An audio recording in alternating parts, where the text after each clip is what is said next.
Hey everyone, welcome back to Checkmate Scholars. In today's video, we'll be going over the 2025 7th grade reading STAAR test. Make sure to like, comment, and subscribe if this content helps you out or if you know any students that can benefit from this. Also, don't forget to check the link in the description for your 1 hour of free tutoring. Make sure to make the best of that opportunity. And yeah, let's get into today's video. Before I start reading the passage, I usually like to go through the questions to kind of gauge what I should be looking for within the passage. Now, some students like to go through the passage first and then go through the questions, but I believe sometimes that might waste time. Sometimes if you go through the passage and then you go through the question, you may forget some important details that you may have read within the passage. So I think for me, I think it's best that students read the question first. I think that is a better approach, but definitely go with what you feel is best for you. But the strategy we'll be using in today's video is to go through the questions first. All right, so question 1, it says, based on the dialogue in the play, which prediction can the reader best make about Marta and Tracy? All right, so apparently we have Marta and Tracy. These are two people we need to look out for, and we need to make a prediction about these two characters. Read this incomplete summary of scene 1. All right, which idea should be included to create a complete summary of scene 1? Okay, so scene 1, we need something here to create a complete summary of scene 1. So that's definitely something we can come back to. So as soon as we finish scene 1, we can literally run to question number 2. All right, question number 3. Which of the narrator's statements in scene 1 foreshadows the events that occur in scene 3? Okay, so foreshadow. So statements in scene 1 that foreshadows something that's in scene 3. All right, and if you remember, foreshadow is basically something alluding to something else. So a good example of foreshadow would be maybe a parent is talking to their kid, and the kid mentions food and the mom mentions McDonald's and maybe winks at the end of that statement. That wink could foreshadow the fact that, okay, maybe the mom or the dad is taking the kid out to McDonald's maybe sometime in the future. So foreshadow is just alluding to the future. All right, question 4. What does the reader learn about the narrator from the stage directions in lines 28 and 35? All right, so lines 28 and 35. So right here, lines 28 and lines 35. Actually, let me highlight those in a separate, similar color. Let's do this instead. Lines 28 and 35, we'll use blue.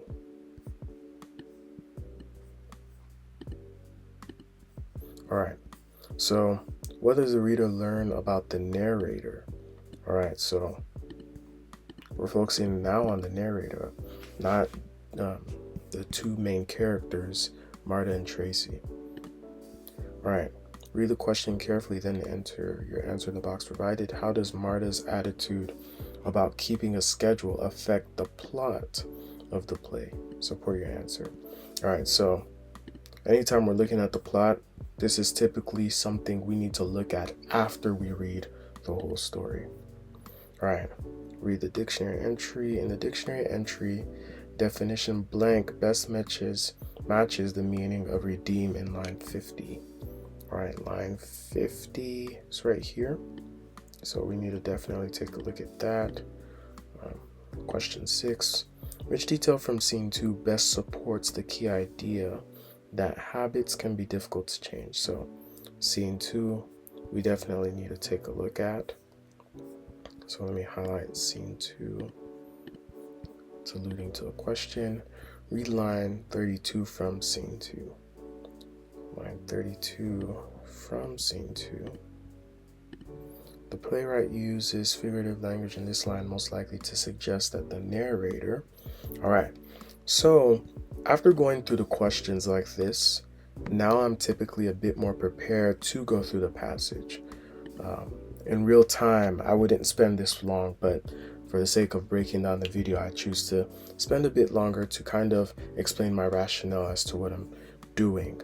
All right, so definitely I'm going to be looking at scene one to summarize scene one. So, scene one is definitely something that I need to consider as well. So, questions two, question four, and question six and seven all seem to be questions that are going to be more direct to the passage. All right, so let's go ahead and read the passage. All right, the title of our play is Too Early, Too Late. We have some characters here: the narrator, a 7th grade girl, Marta, a 7th grade girl, and Tracy, another 7th grade girl. The setting is a middle school playground. All right, let's go. Scene one. Narrator. Welcome, dear audience, to our play. I'm your humble narrator. Tonight, I promise you heroes and villains and exciting plot twists, and I'll throw in some insightful commentary to keep you up to speed. Sound good? Great. Let's get started. Marta enters the stage and paces back and forth, occasionally glancing at her watch and muttering in frustration. Our first character, her name is Marta. Is she the play's hero or the villain? We will have to find out. Annoyed. She's late. Marta is what is commonly known as an early bird. She is the type of person who thinks that if you're on time, you're late. Marta is also the first person to arrive at parties, once even before the host got there. Marta continues pacing as Tracy walks casually onto the stage. Hey Marta, you're late. Am I? Oh, sorry about that. Now meet our next character, Tracy. Tracy, as some of you already have guessed, is always late. Alright, so I think we have a pretty interesting contrast between two of the main characters. Tracy is always late, but Marta is an early bird. So you see some interesting relation between Marta and Tracy. Let's continue reading. She was once so late for a party that everyone was gone by the time she got there, and she was the host. Tracy is our other potential hero/villain. As you'll see, these two characters are about to face off. Let's get ready to rumble. We agreed to meet here at 3 o'clock. It is now 3:42. Exposition time. Marta and Tracy don't really know each other well, but were assigned to be partners for a social studies project. All right, I think this is another good detail we can highlight. So they're supposed to work together, but as we can see here, they have two separate personalities. All right, shrugging. Yeah, I lost track of time, but I'm here now. Frowning, showing a notebook to Tracy. Well, fine, but as you can see here from my schedule, I meet you from 3 to 3:45. Then I have 5 minutes to walk home and 10 minutes to walk the dog before I start my homework precisely at 4. Wow, you're really organized. I am. Now I've got to go. We'll have to reschedule for tomorrow at 3. Sure, I can make it. Can you please be on time tomorrow? I'll do my best. Both girls walk off stage in opposite directions. Well, that wasn't quite the rumble I anticipated. And that brings us to the end of scene 1. But perhaps we'll have more strife in scene 2. Stay tuned. The lights on stage go down and then come right back up.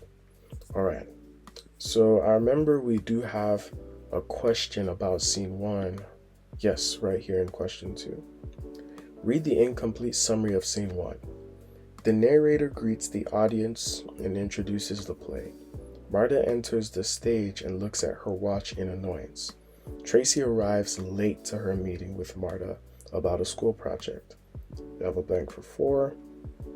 The narrator teases the audience with the possibility of a conflict in scene 2. Which idea should be included to create a complete summary of scene 1? Alright, so if we're looking at a complete summary of scene 1, and we're asked to find this amongst our answers, I think it's best to come up with our answer first. This is a proven strategy. I think when you create your own answer first, it oftentimes makes the selection process in your answers a whole lot easier. So let's go through it again and let's pick our own answer first.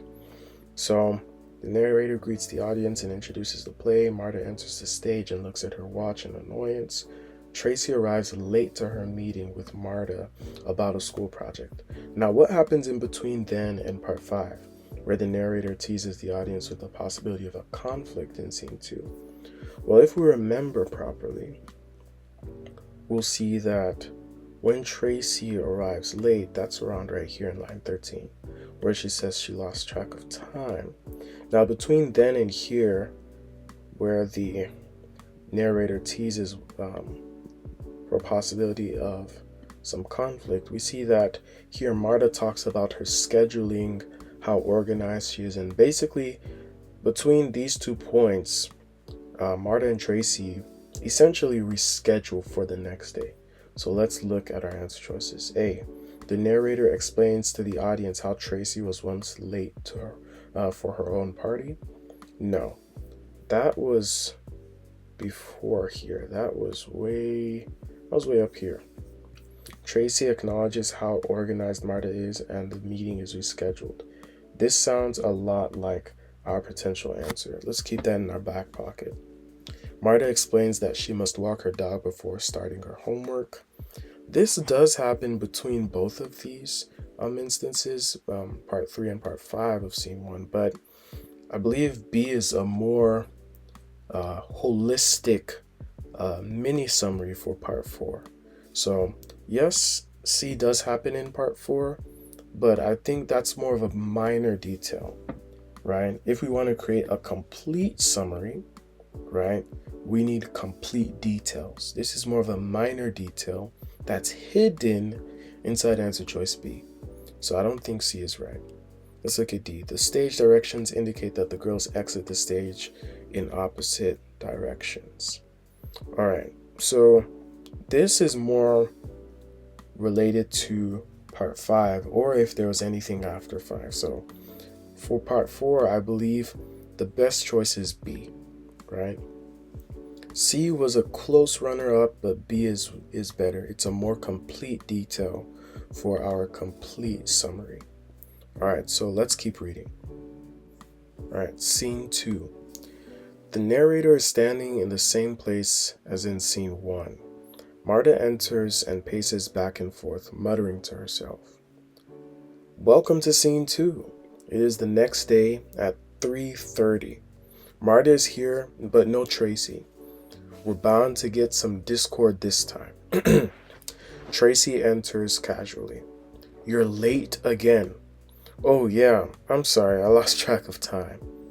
Narrator, rubbing her hands together gleefully. Here we go. But look, I thought about our project yesterday, and I jotted down some ideas for what we could do. That's fine, but you're late. Now I'm out of time. I have a schedule to keep. She walks off stage. Tracy shrugs and exits, disappointed. Well, we're getting there, but I may need to stir the pot a little in scene 3. The lights go down and then go up again. All right, so I know lines 28 and 35 are related to a question. At the same time, I know that we also have a question for scene 2, so let's try and tackle that. All right. Let's see. Yes. All right, which detail from scene 2 best supports the key idea that habits can be difficult to change? All right, habits being difficult to change. Well, before we go into our answers, who are the people here with habits? Well, first with Marta, we have her being the early bird, right? So Marta is always early, always on time. Tracy, however, is always losing track of time. All right, so I think those are 2 details we need to keep in our mind when we analyze our answer choices. All right, Tracy is late for her meeting with Marta. that looks like a good answer choice off the bat, so we're going to keep A in our back pocket. Let's check out B. The narrator comments on the character's interaction. Well, this doesn't necessarily focus on habits being hard to change. So I think we can probably eliminate B. Let's check out C. Marta schedules the meeting with Tracy in the afternoon. This isn't necessarily a habit, right? This is more or less something that Marta does maybe to keep track of her time or to stay scheduled, right? And apart from that, this is more of a detail related to scene 1, where Marta reschedules this meeting with Tracy in the afternoon, right? Let's check out D. Tracy arrives with notes about the project. Now, this isn't really anything we can relate to Tracy, right? In scene 1, she didn't come with notes, but in scene 2, she did. So this is probably a new habit for Tracy. All right, so off the bat, we can definitely eliminate B and D. C is a bit iffy, but again, that's more of a detail related to scene 1. All right. Now, the question asks about how we know that habits are difficult to change. All right. A seems to be a better answer here. Why? Tracy is late for her meeting with Marta. Now, this shows that a habit is difficult to change. Remember, in scene 1, Tracy came late, but she said she could try her best, right? Here in line 19, to be on time. Okay, so she said she could try her best, meaning she wants to change that habit. But in scene 2, she doesn't keep to that promise. So it shows that it's hard for her to break that habit of always being late. Okay, with answer choice C, this doesn't really show any type of wanting to change a habit, right? Marta schedules a meeting with Tracy in the afternoon. Now, this doesn't necessarily point towards Marta's habit of always being on time. So that's another reason why C isn't as good of an answer as A. So therefore, I think our best answer here is going to be answer choice A. Reading on to scene 3. Remember, lines 28 and 35 are also going to be lines we need to focus on in a question. All right, scene 3. Marta and Tracy are already on stage talking dramatically. Welcome to scene 3, where the final battle occurs. All right, so we have a question relating to lines 28 and 35. Let's see where that is. Yes. What does the reader learn about the narrator from the stage directions in lines 28 and 35? So let's check it out again. Rubbing her hands together gleefully. Here we go. And here, dramatically. Welcome to scene 3, where the final battle occurs. All right, so the stage directions are going to be in these brackets right here. All right, these are our stage directions. So rubbing her hands together gleefully and the word dramatically. All right, so let's look at our answer choices. She exits the stage after each scene. We don't see that here in the stage directions. The people we do see who enter the stage and exit the stage are Tracy and Marta. Let's check out answer choice B. She is confused about her role in the play. The narrator does not seem confused at all. The narrator actually seems like she knows what she's doing. All right, if she was confused, right, she probably wouldn't be the narrator. Let's check out C. She frustrates the audience with her commentary. We don't know if the audience is frustrated or not. Now, if there was an audience within this play, right, if there was audience feedback, maybe we could tell, but we don't know that for sure. Let's check out D. She is eager for the characters to quarrel. All right, this seems very, very likely, right? We see in the stage direction, she's rubbing her hands together gleefully. So it's almost like she's ready. She wants a fight, right? And it's the same thing in line 35, dramatically. Welcome to scene 3, where the final battle occurs. Even from her words, right? And throughout this whole play, the narrator has just been wanting a fight, right? So from lines 28 and 35, we can clearly tell she wants the two characters to quarrel. She wants them to fight, judging by how she rubs her hands together gleefully and by how dramatically she says, let's get ready for a final battle, right? So D is definitely our better answer here. All right, let's keep reading scene 3. All right, so dramatically welcome to scene 3, where the final battle occurs. Marta and Tracy turn to the narrator, speaking to the narrator. Why are you always trying to get us to fight with each other? Looking around confused. Are you speaking to me? Yes, we're talking to you. But I'm the narrator, not a character. You speaking to me breaks the rules of the play. All right, so this seems like a pretty funny line. I think it's worth highlighting. Seems like a pretty weird line in the play. Normally, because the narrator is kind of like is typically outside of the play, right? The narrator typically doesn't interact with the character, so it's pretty interesting. Who cares? We're trying to do a project, but you just keep trying to get us into an argument. This seems pretty interesting as well. It's not very helpful. So seems like this is where Marta and Tracy finally agree on something. Let's keep reading. But we need a conflict. Well, we don't want to be the conflict. We figured everything out. Tracy is great at thinking up ideas.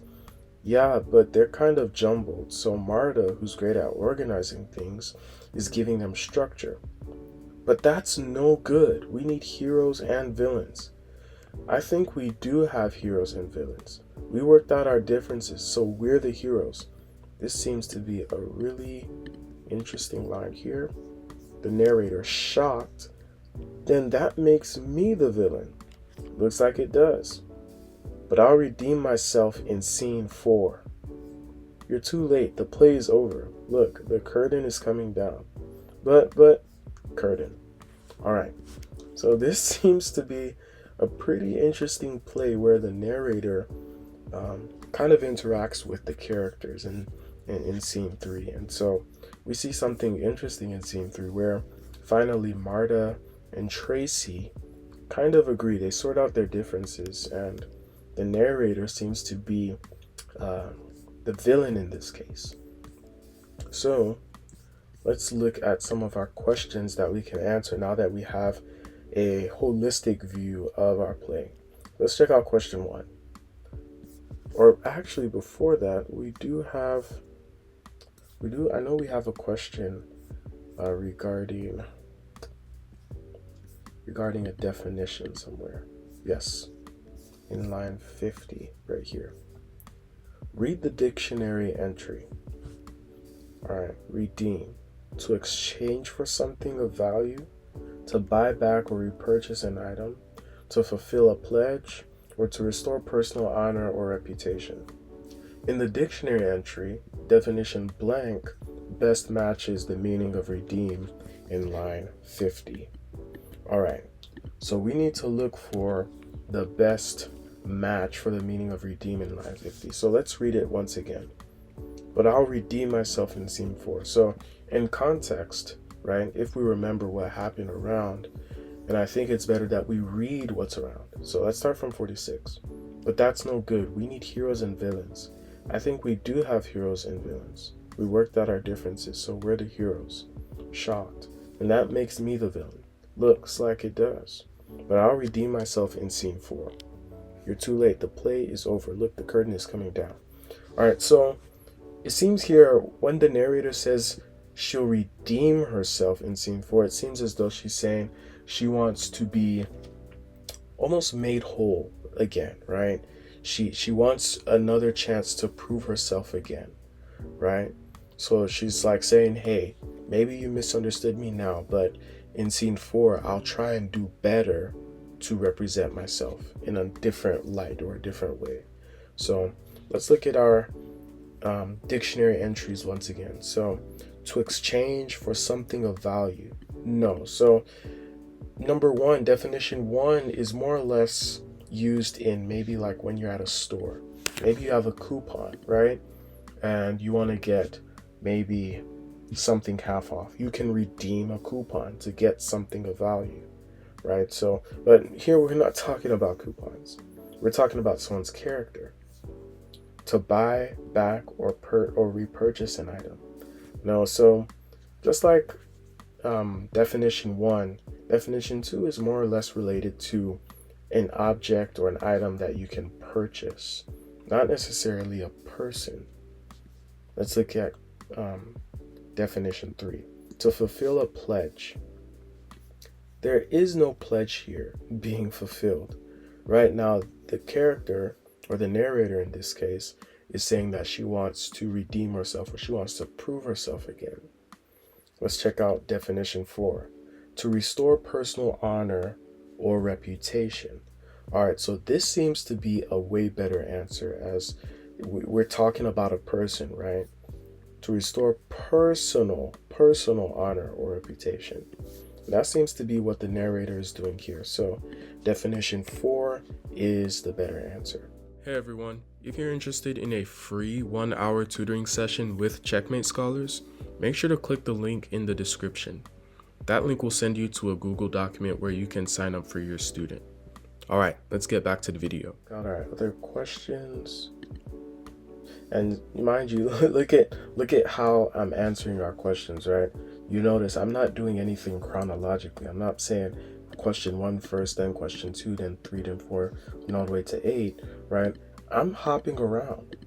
There is no shame in hopping around. Whenever you're solving a reading question, you don't have to do it all at the same time, or you don't have to do it chronologically, right? You can hop around, because as you're going through the passage, right, you'll see details that you can use to answer your question. So I like to hop around. So let's look at question 8. Read line 32 from scene 2. Narrator. But I may need to stir the pot a little in scene 3. The playwright uses figurative language in this line, most likely to suggest that the narrator. All right, so the playwright, the person who wrote this play, is using figurative language. What is figurative language? It is something or language. It is language or a phrase that can't be taken literally. So here the narrator says that she needs to stir the pot. Now there's no literal pot in this scene, but what she means is that she may want to cause something to happen. So when you're stirring a pot, right, you are the outside force that is causing a change inside the pot, right? So let's say you have a mixture of different foods in a pot and you need to stir it so that they come together, right? If those foods are separate in the pot, you mixing it is basically an outside force causing the contents within the pot to come together or to be mixed. So essentially what the narrator is saying is that she wants to cause something to happen. So let's look at our answer choices here.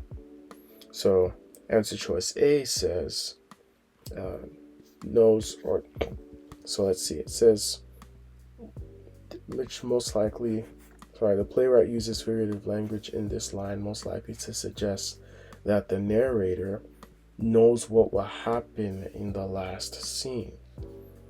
She doesn't necessarily know what will happen in the last scene. Let's check B. The narrator wants to examine the characters more closely. Again, she's not examining them. Let's check C. The narrator believes she controls the action on stage. Okay, so this seems pretty good. The narrator believes she controls the action on stage, right? If you're controlling the action, right, you're the one causing changes, right? So controlling action here in this case is kind of similar to what stirring the pot is, right? If you want, let's say, again, going back to the pot example, you have two separate foods within a pot and you want to mix it. You are the one that controls whether or not those items are mixed, right? So again, stirring the pot, it relates to you causing something to happen, right? In this case, what she's causing to happen, she's causing control to happen. She wants to control the action on stage. All right, let's check out answer choice C. The narrator likes to add a sense of humor for the audience. While it does look like in some points the narrator likes to add a bit of humor, in line 32 specifically, she's not being humorous. She's trying to say that she can control the situation, or she can cause a change to happen. So the best answer choice here is going to be answer choice C. On to question number 5. It says here, read the question carefully, then enter your answer in the box provided. How does Marta's attitude about keeping a schedule affect the plot of the play? Support your answer with evidence from the play. All right, so Marta's attitude about keeping a schedule and the plot. So what is the plot? You have your introduction, you have your rising action, your climax, your falling action, and your conclusion, right? The whole plot of this, right, is we have scene 1 where Marta is on time, she's early, Tracy is late, and they reschedule, right? We get to scene 2 where essentially the same thing happens. The only difference is that Tracy jotted down some of her ideas, and by scene 3 we see the narrator is an instigator trying to cause a fight or a quarrel, but Marta and Tracy are, they've worked out their differences, right? So they're now the quote-unquote heroes of the story. Now, Marta's attitude about keeping a schedule, we can say that basically causes the initial quarrel, the initial dispute. So Marta's attitude about keeping a schedule essentially lays the foundation for this whole play, right? If Marta isn't someone who is so time conscious, right, there wouldn't be any need or any worry about Tracy being late. Okay, so that's what we're gonna type out right here.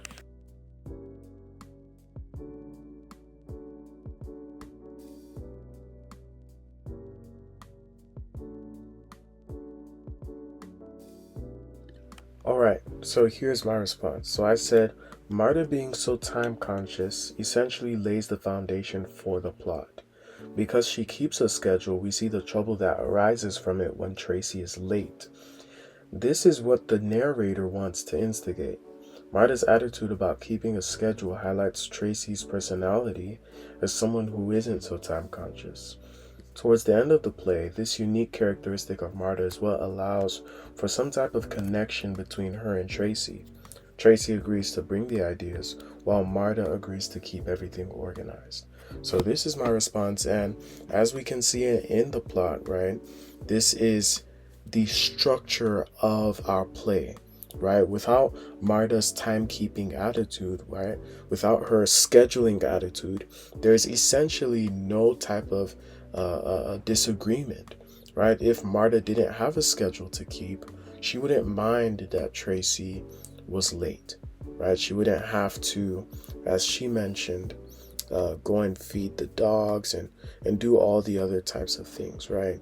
She wouldn't, or sorry, not feed the dogs, but she wouldn't have to, let's see, somewhere right here. Yeah, she wouldn't have to be stressed for time to walk home and to walk the dogs and to do all her homework. So that's essentially why Marta's timekeeping or scheduling attitude is so important to the plot. Question 3, then after that's question 1. So which of the narrator's statements in scene 1 foreshadows the events that occur in scene 3?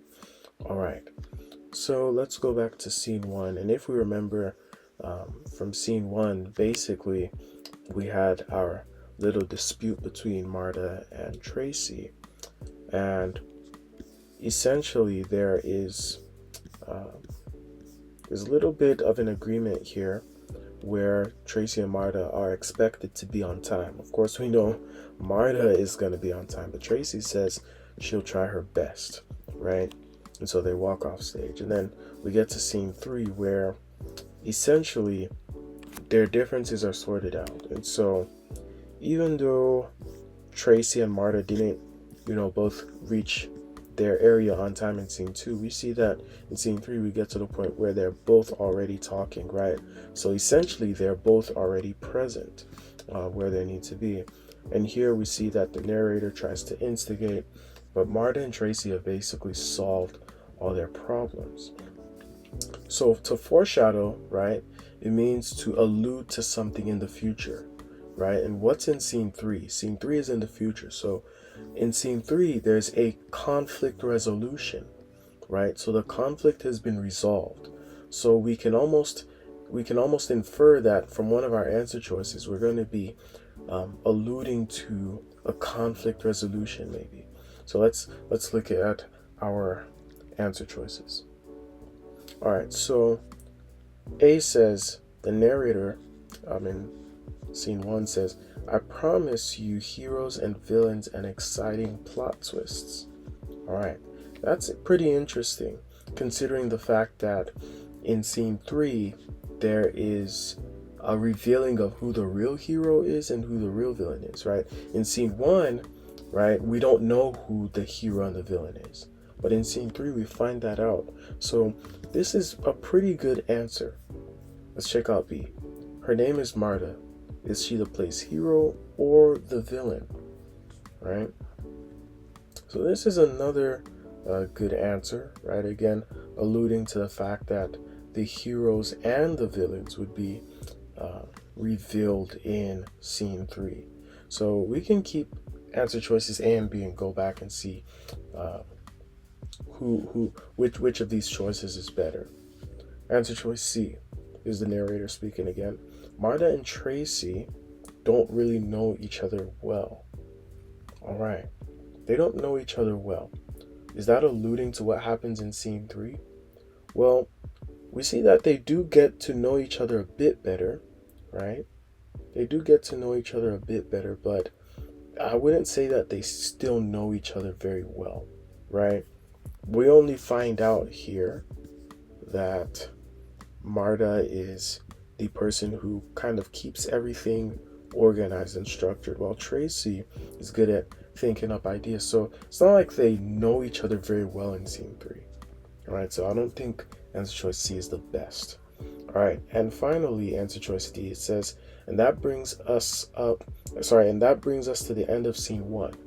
That doesn't really allude to anything. So C and D are out. Our best choices are A and B. Let's go back to A. A says, I promise you heroes and villains and exciting plot twists. Now, I noticed something here upon the second time looking at it, and that's this phrase here, exciting plot twists. I think that's something that we do see in scene 3. In scene 3, we see a whole plot twist where basically the narrator is now interacting with the characters, which is very unusual. On top of that, we do kind of see a plot twist here where the narrator, who isn't even supposed to be relating with the characters, turns out to be the villain, right? The narrator, she turns out to be the villain, which is a plot twist. So I like answer choice A better because it fully encompasses basically what's going on in scene 3, right? We see heroes and villains and plot twists.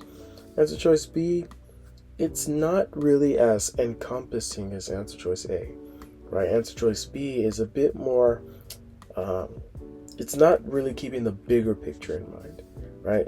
Answer choice B says, her name is Marta. Is she the play's hero or the villain, right? We find out that this alludes a little bit to scene 1, but not so much, right? Because Marta and Tracy are seen as the heroes. So answer choice A is the better choice. All right, last but not least, let's check out question 1. As I mentioned before, again, you don't have to do it all chronologically. You just have to make sure everything gets done. So even the first question, I'm doing that last. But this strategy still works. All right, let's check out question 1. Based on the dialogue in the play, which prediction can the reader best make about Marta and Tracy? All right, so a prediction, right, means that we're trying to use what we've seen about Marta and Tracy throughout this whole play to kind of infer something about these two in the future. So we're using what we know to infer something, right?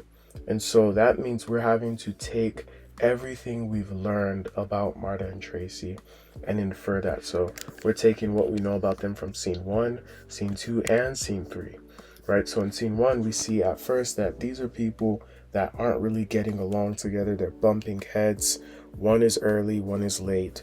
And we see the same thing in scene 2, right? Marta is early as usual. Tracy is late as usual, but here we see that Tracy is bringing up some ideas, which alludes to what we see as the resolution in scene 3. In scene 2, we also see a little bit about the narrator, but our question is asking us about Marta and Tracy. Scene 3 says, scene 3 talks about the resolution. So here the narrator kind of bumps in, she's instigating, but Marta is basically saying that they've worked out their differences. So Marta and Tracy are now working out their differences. Now, are they necessarily compromising for one another? No. So they aren't saying, hey, we're going to come at this certain time. No, what we do see is that Tracy says that Marta is the one who's organized, while Tracy is the one who thinks of ideas. So they're working together, they're collaborating. So let's check out our answers. Remember, we're trying to predict, we're trying to make a prediction about Marta and Tracy. So their personalities will become more alike. We can't really predict that, right? We're seeing that they found out their unique differences and they found a way to complement one another. So A isn't right. Let's check out B. They'll get into an argument with each other? No. This is most likely not the case, considering that they've resolved their differences. So they're likely to work together even better. Let's check out C. They will become close friends. This is better than A and B, but we can't necessarily conclude that. We can't make that prediction, right? They're just working on a short-term project. Let's go back to scene 1.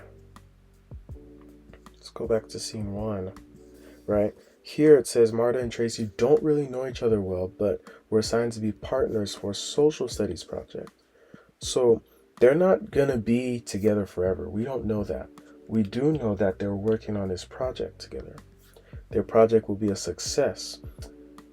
This seems to be the best prediction we can make. Look at the question. Based on their dialogue in the play, which prediction can the reader best make? All right? All we've been able to kind of analyze from our passage is that Marta and Tracy used to not work well together, but now they do work well together. And so what we're getting from this is that the information we have from the passage is essentially focused on the project, the social studies project. And so we don't know about their friendship, but we do know that their project is most likely going to work out, considering the fact that they've resolved their differences and now they can work together better. So our best answer is going to be answer choice D. Alright everyone, that brings us to the end of today's video. If you found it useful, I'd really appreciate if you could give this video a like. Also, maybe share it to a student that could maybe benefit from this type of content. Remember, in the future, we are going to other grade levels for STAAR test prep, so make sure to subscribe so you're updated when we do release those videos. Also, if you'd like one-on-one tutoring for your student, don't forget to check the link in the description. There you can access the sign-up link for Checkmate Scholars. Remember, for new Checkmate Scholars customers, you do get 1 hour of free tutoring, so don't let that opportunity pass you by. Sign up today. As always, I'll see you in the next video. Until then, checkmate.